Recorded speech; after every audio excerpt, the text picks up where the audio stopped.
Behind every legendary voice, there's often a story the world doesn't see. The stadium lights, the platinum records, the standing ovations.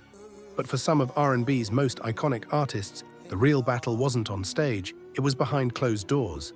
From soul pioneers who disappeared into 15-year addictions, to chart toppers found unresponsive in hotel rooms, it will be forever. These are the untold stories of 15 R&B legends who fought demons most of us will never understand. I'm not here to judge, I'm here to tell their truth. This is R&B Grove, and today we're honoring their music while confronting the darkness that nearly consumed them. Baby, you are. Number 15, Samuel Moore. Samuel Moore wasn't just a singer, he was a force of nature. His voice could shake the rafters, and alongside Dave Prater, he created some of the most electrifying soul music ever recorded. The accolades speak for themselves. Rock and Roll Hall of Fame, Grammy Hall of Fame, sharing stages with Elton John, Bruce Springsteen, Mariah Carey. But here's what the awards don't tell you. Moore survived being shot by a jealous husband. He spent time behind bars, and for nearly 15 years, he was trapped in the grip of heroin and cocaine addiction. Looking back in 1986, Moore admitted something heartbreaking. His most successful years, the 60s and 70s, were shadowed by drugs. The very peak of his career was also the lowest point of his personal life. When Sam and Dave split in 1970, things got worse. Moore dove deeper into addiction. A brief reunion in '71 couldn't save them. By 1975, even a reunion album produced by Steve Cropper fell flat commercially. The drugs had taken over. But here's where the story turns. In 1982, while touring Europe, Moore met Joyce McRae. She would become his wife, his manager, and the person who helped him find his way back. With her support, Moore got clean and reclaimed his legacy. He spent his later years performing again, proving that even after 15 years in the darkness, you can find the light. Samuel Moore's story reminds us the road to recovery is never straight, but it's always worth taking. Number 14, Etta James, At Last. Tell Mama, I'd Rather Go Blind. Etta James had a voice that could make you weep. Deep, soulful, powerful, she could sing gospel, blues, jazz, rock and roll, whatever the moment demanded. But behind that voice was a woman fighting a war with heroin and alcohol. When I saw you and that same girl. Her addiction led her down a dangerous road. Writing bad checks, forging prescriptions, stealing from friends just to get her next fix. Oh, sit down and cry, girl. In 1966, she was arrested for fraud and put on probation. 3 years later, she violated that probation and spent 10 days in jail. It became a cycle. Rehab, relapse, rehab, relapse. 'Cause you see, I love you so much. 1973 was a turning point. Etta was arrested for heroin possession. Instead of prison, the court ordered treatment. But even in rehab, the struggle continued. She became addicted to methadone and started mixing it with heroin. She spent 17 months at Tarzana Psychiatric Hospital. In her 1995 autobiography, Rage to Survive, Etta admitted those months changed her life. But staying clean? That was the real challenge. Just don't wanna be free, no, babe. After treatment, she fell back into addiction, especially after getting involved with someone who also used drugs. The pattern repeated itself over and over. Even in 2010, at 72 years old, Etta sought treatment again, this time for painkillers. Reveal the tears. Despite everything she went through, Etta James left behind a legacy that still moves people today. Her struggles don't diminish her greatness, they make her humanity impossible to ignore. She was a fighter, always. Number 12. Michael Jackson, the King of Pop. Michael Jackson didn't just dominate music, he revolutionized it. The moonwalk, the robot, the anti-gravity lean. MTV shifted from rock to pop because of him. But by the 1990s, Michael was struggling with something the public didn't fully understand: a growing dependency on prescription medications. In 1993, he publicly admitted his addiction to painkillers, explaining they'd been prescribed after scalp surgery. But he also hinted at something deeper. The intense pressure of performing and dealing with false allegations had left him drained, physically and emotionally.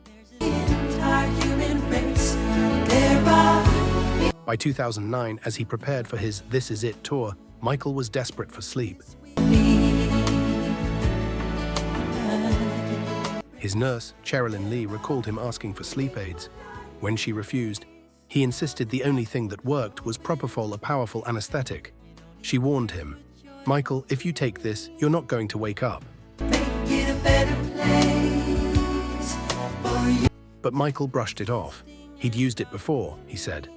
It was safe.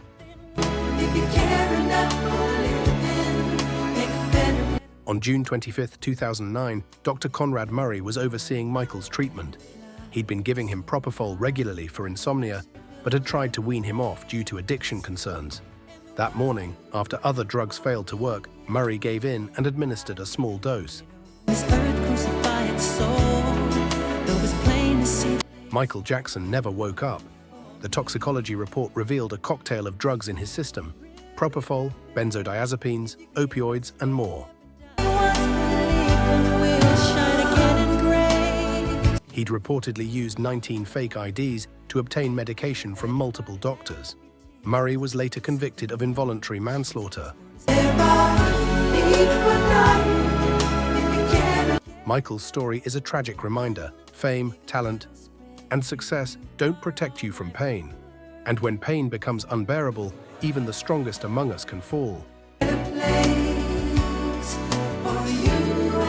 Real quick, if you're loving these untold stories from R&B history, do me a huge favor. Hit that subscribe button and turn on notifications so you never miss a deep dive.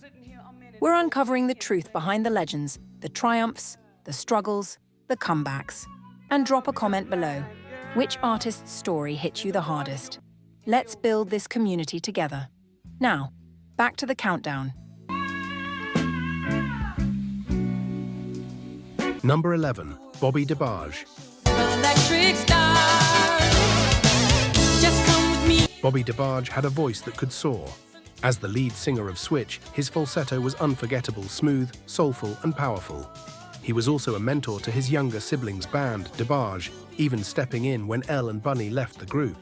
Look out on the street now, the party's just beginning. But Bobby's personal life was a different story. From a young age, he struggled with heroin addiction. No matter how many times he tried to get clean, opioids pulled him back. Eventually, his addiction led to something more serious: drug trafficking. In 1988, Bobby and his brother Chico were caught smuggling over 2 pounds of cocaine from Los Angeles to Michigan. Airport security found the drugs during a routine inspection at Detroit Metropolitan Airport. Bobby was sentenced to 5 years in a Wisconsin prison. While locked up, Bobby had time to reflect. He told himself he'd turn things around once he got out. After his release in 1993, he tried to rebuild his career.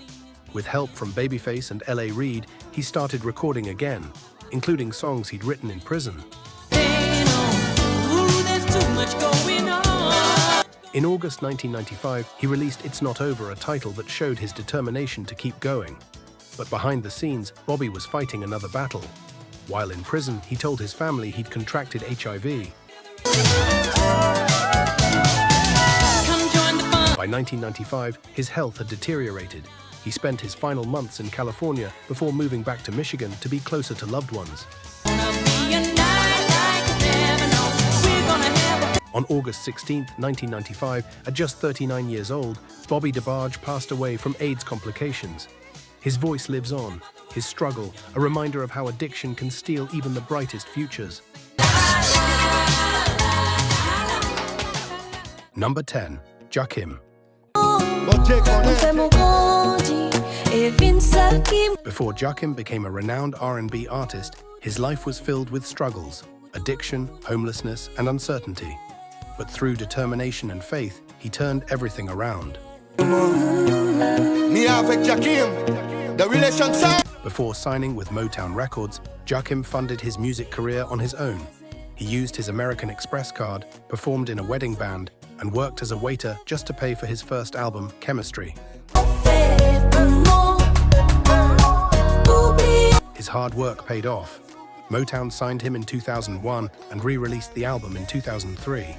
The record became a huge success, selling over 500,000 copies and earning gold certification from the RIAA. Jakim's story is proof that even when you've hit rock bottom, you can rise again. Number 9. D'Angelo. D'Lo Studios, you're getting ready to witness it. D'Angelo recording it live. D'Angelo is a genius. Singer, songwriter, multi-instrumentalist, producer, he could do it all. And for you on your radio, it's cruising, y'all. His debut album, Brown Sugar, was a game changer. It sold over 1 million copies, earned platinum certification, and helped launch the neo-soul movement. Sweet D'Angelo with the brown sugar, baby. There it is. But fame wasn't easy for D'Angelo. As he toured the world, he became uncomfortable with how the industry focused more on his looks than his music. After finishing the tour, he returned to Richmond, Virginia, and disappeared. Number 8. Donnie Hathaway. Spend your days and nights in a pool room. Donnie Hathaway was a soul legend, a gifted singer, talented keyboardist, and songwriter whose music touched hearts. So much pain and misery. Rolling Stone called him a soul legend, and songs like The Ghetto, This Christmas, and Little Ghetto Boy are still beloved today. How rough life can be. But behind his incredible talent, Donnie struggled with deep personal battles. At the height of his career, he began experiencing serious mental health issues. His behavior became unpredictable, took a brilliant artist from us far too soon. Just as soon as you think of Number 7. A.L. Green. make me feel so. Al Green is a soul icon, that smooth voice, those heartfelt songs, Tired of Being Alone, I'm Still in Love with You, Love and Happiness, Take Me to the River. Whatever you want to do. In the early 70s, Al Green was unstoppable, but his life was filled with both triumph and struggle. As a teenager, he had a difficult relationship with his deeply religious father. When his father caught him listening to Jackie Wilson, he was kicked out of the house. With nowhere else to go, Green moved in with a woman who worked as a prostitute. During this time, he got caught up in a rough lifestyle, hustling to survive and using drugs. As a result, he got into a lot of trouble. In 1974, his former secretary, Linda Wills, accused him of physically assaulting her, claiming he pushed her through a glass door during an argument about unpaid wages.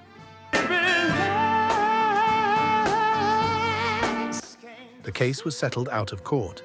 In 1977, Green and his former organ player, Larry Robinson, got into a violent altercation in Texas. Would you, baby? Robinson said Green and his bodyguards attacked him over unpaid money. Both men were arrested, but only faced misdemeanor charges.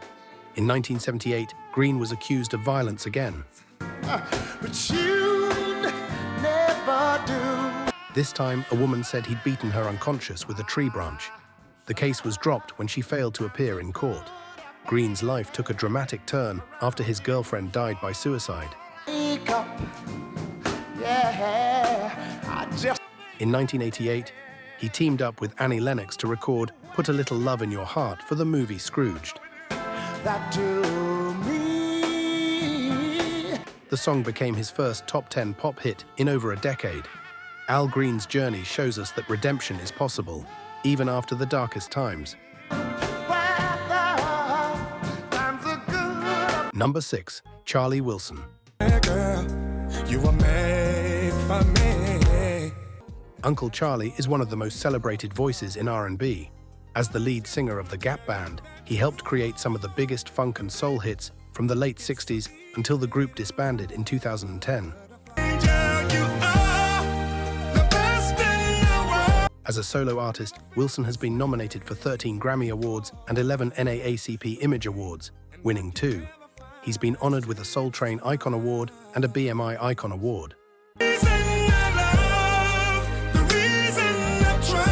Billboard named him the #1 adult R&B artist in both 2009 and 2020. But before all of that success, Charlie Wilson faced life on the streets. From the bottom of my heart, baby girl. In 1986, the Gap Band cut ties with their manager and lost their publishing deal. Though they were still under contract, they struggled to find new management. With little money coming in and no clear path forward, Wilson turned to drugs and alcohol as a way to cope. Guys, tell me how could I be so lucky? What started as an escape quickly turned into a nightmare. He lost control, spiraling into heavy addiction. Wilson said, "I was doing it all. Cocaine, crack, all of it. Getting high all the time. I lost so much weight that I was down to about 130 pounds. Can you imagine? A grown man that size? I was 130 pounds in the 7th grade. For nearly 2 years, Wilson lived on the streets of Los Angeles. He moved around at night to avoid being seen and hid during the day. He ate whatever he could find and sometimes showered using random sprinklers around town. He was ashamed and didn't want to ask for help. But even when he did reach out, the people he turned to refused to help him. Wilson's life might have stayed on this path if not for one person, Mahin, a drug counselor who would later become his wife. With her support, he got sober and slowly rebuilt his career. Today, Charlie Wilson stands as a testament to the power of second chances. Number 5. Jackie Wilson. Jackie Wilson was one of the greatest performers of his time, a true pioneer who helped rhythm and blues evolve into soul music.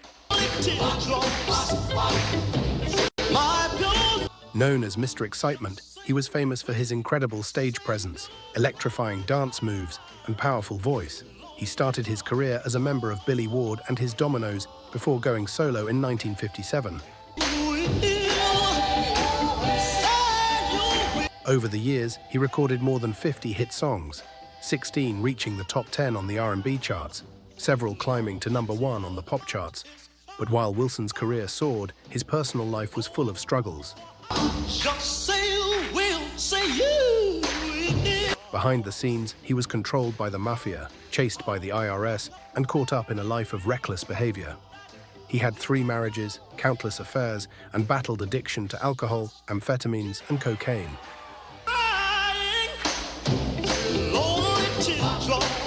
Though many who knew him said drinking was his biggest problem, his drug use became more severe in his later years.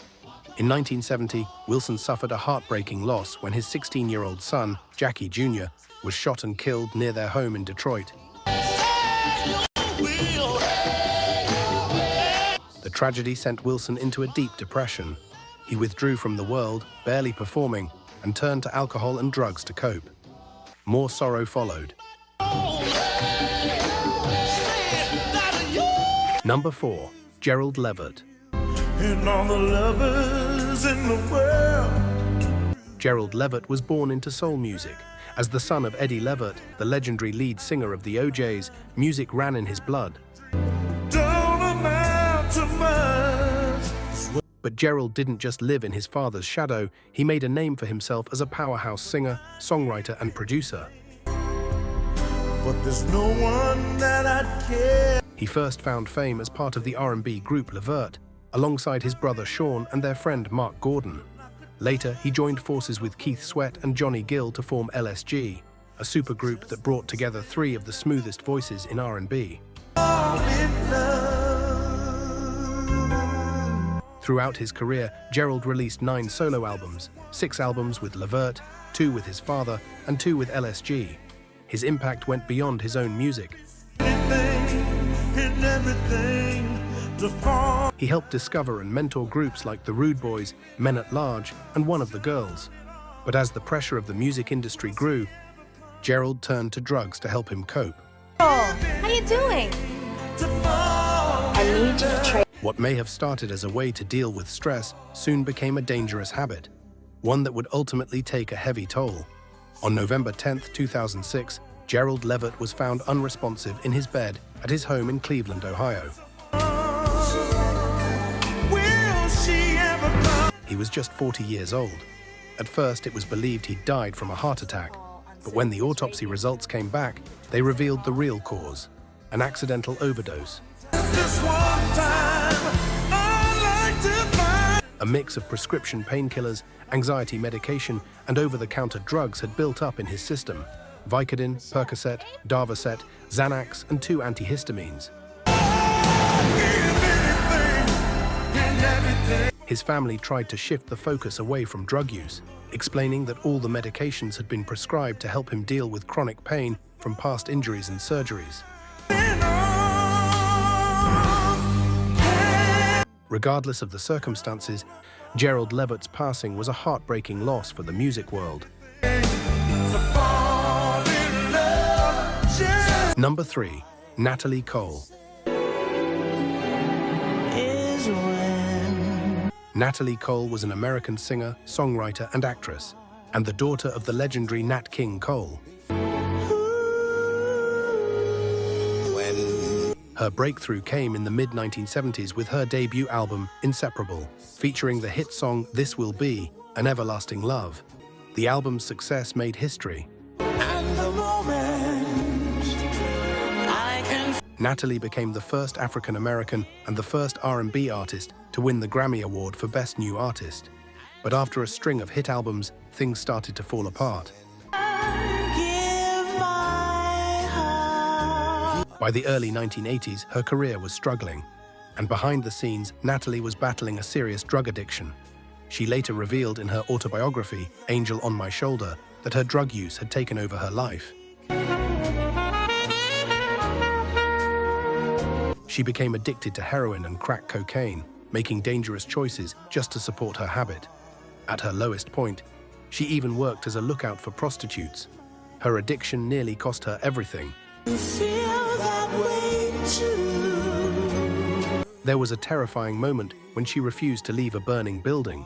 Another when her young son, Robert, almost drowned in the family pool while she was high. Realizing she was on a path to destruction, Natalie checked herself into rehab in 1983, spending 6 months in treatment.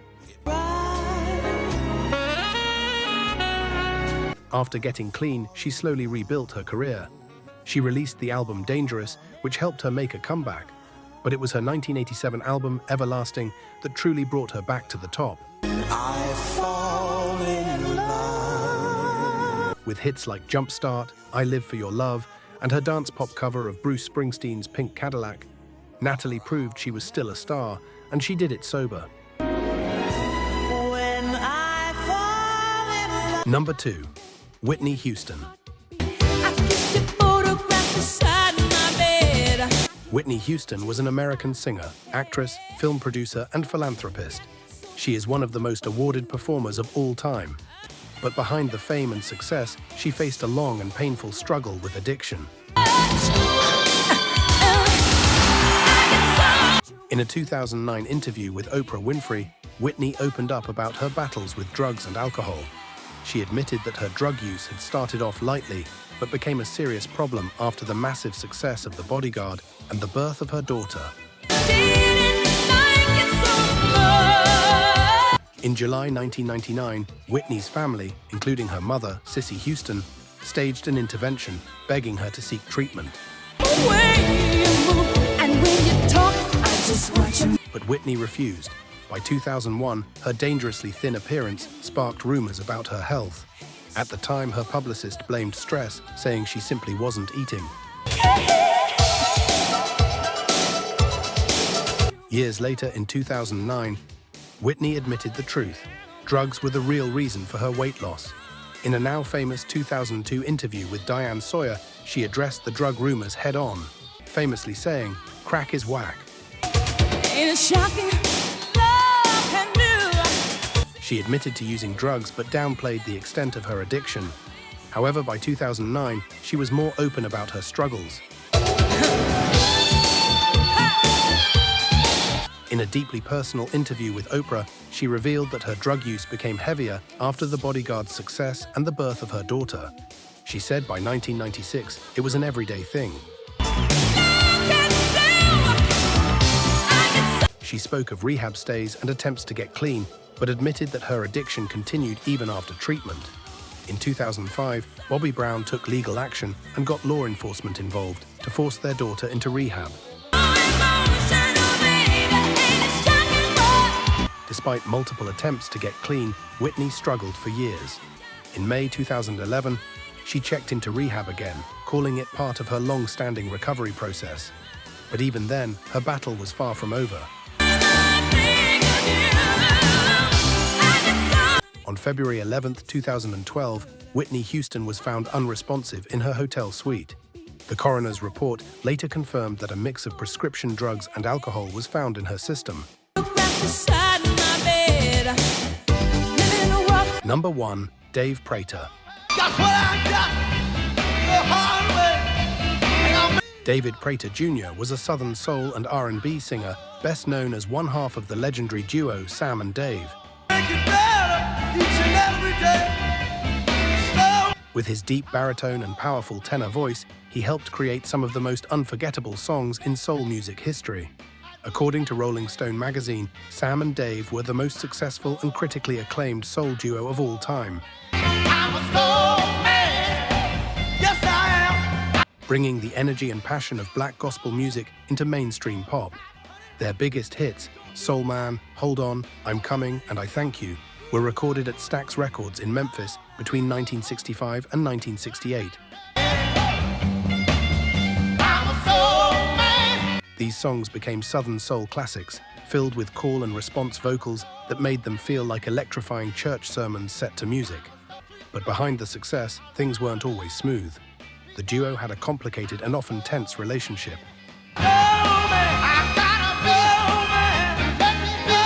When their time with Stax ended, things fell apart. By June 1970, Sam and Dave officially split up. After the breakup, Prater tried to continue his music career on his own. He returned to Alston Records in Miami, but his solo career never reached the same heights. He performed only sporadically over the next year. During this time, Prater struggled with drug addiction. Although his wife believed he was overcoming it, trouble found him again. In the summer of 1987, he was arrested for selling crack cocaine to an undercover officer. He later pleaded guilty and was sentenced to 3 years of probation. The court also ordered him to pay a $2,580 fine and complete 150 hours of community service. Despite his troubles, his wife remained hopeful. She said he was having a problem there, but he seemed to be coming through it. It took hold of him for a while. But before he could fully turn things around, tragedy struck. On April 9, 1988, just a year after his arrest, David Prater died in a car accident. Dave Prater's story reminds us that addiction can follow you to the very end, even when hope is on the horizon.